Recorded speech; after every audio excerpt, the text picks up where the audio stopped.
नमस्कार। श्री सुरेंद्र मुनि जी एस्ट्रोलॉजी में मैं पंडित सूर्य प्रकाश शर्मा आप लोगों का स्वागत करता हूँ। आज हम आपको एकादशी के व्रत के बारे में बताएंगे। एकादशी के व्रत की शुरुआत कब, कहाँ और कैसे हुई। हमारे पुराणों में सभी व्रतों का बहुत महत्व है, लेकिन इन व्रतों में भी एकादशी व्रत का बड़ा महत्व है। पूरे साल में 24 एकादशी आती है और जिस साल में अधिक मास होता है उसमें 26 एकादशी आती है। एकादशी के संदर्भ में एक कथा है कि एक बार मुर नामक असुर से युद्ध करते हुए जब भगवान विष्णु थक गए तब वो बद्रिक आश्रम में चले गए और बद्रिक आश्रम की गुफा में जाकर विश्राम करने लगे। लेकिन मुर भगवान का पीछा करते हुए बद्रिक आश्रम की गुफा में भी आ गया और निद्रा में लीन भगवान को मुर मारना चाहता था। तभी विष्णु भगवान के शरीर से एक देवी का जन्म हुआ। इस देवी ने मुर का वध किया और देवी के इस कार्य से प्रसन्न होकर भगवान ने कहा कि देवी, तुम्हारा जन्म मार्गशीर्ष मास की कृष्ण पक्ष की एकादशी को हुआ है, इसलिए तुम्हारा नाम एकादशी है। मार्गशीर्ष मास की कृष्ण पक्ष की एकादशी को उत्पन्ना एकादशी भी कहा जाता है। भगवान कहते हैं कि आज से प्रत्येक एकादशी को मेरे साथ तुम्हारी भी पूजा होगी। जो भक्त एकादशी का व्रत रखेगा वह पापों से मुक्त हो जाएगा और भगवान की शरण को प्राप्त करेगा। मार्गशीर्ष मास की कृष्ण पक्ष की एकादशी से एकादशी की उत्पत्ति हुई, इसलिए इसे उत्पन्ना एकादशी के नाम से भी जाना जाता है। वैसे तो सभी एकादशी का अपने अपने स्थान पर बहुत महत्व है, लेकिन उनमें भी देव प्रबोधनी, देवसैनी या निर्जला एकादशी का विशेष महत्व है।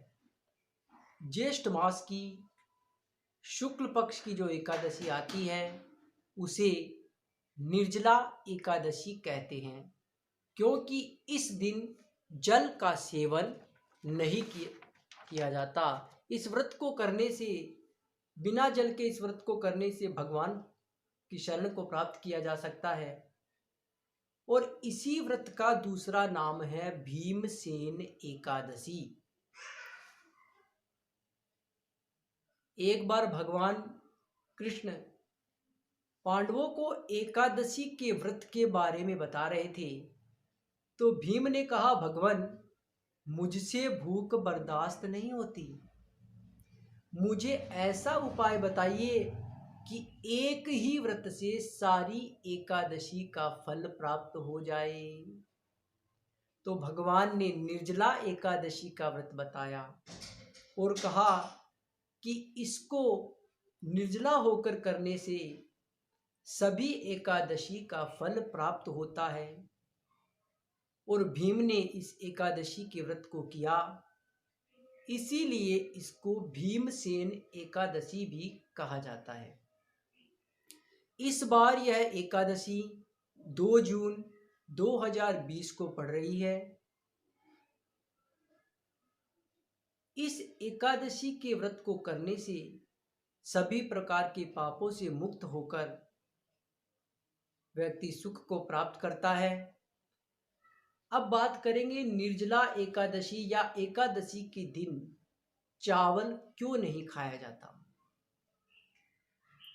ऐसी मान्यता है कि एकादशी के दिन चावल खाने से प्राणी रेंगने वाला जीव या रेंगने वाली जीव की योनि को प्राप्त करता है और द्वादशी के दिन चावल खाने से इस योनि से मुक्त होता है।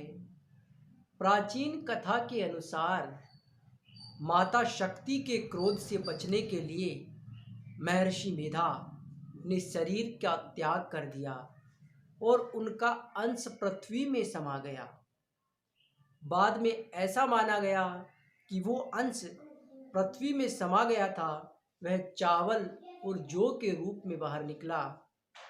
महर्षि मेधा का अंश जब पृथ्वी में समाया, उस दिन एकादशी तिथि थी।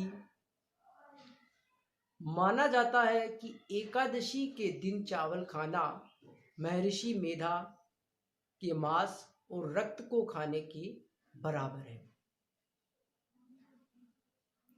हिंदू धर्म में इसीलिए एकादशी के दिन चावल नहीं खाते, क्योंकि इस दिन चावल खाने से मांस के सेवन के बराबर बताया जाता है।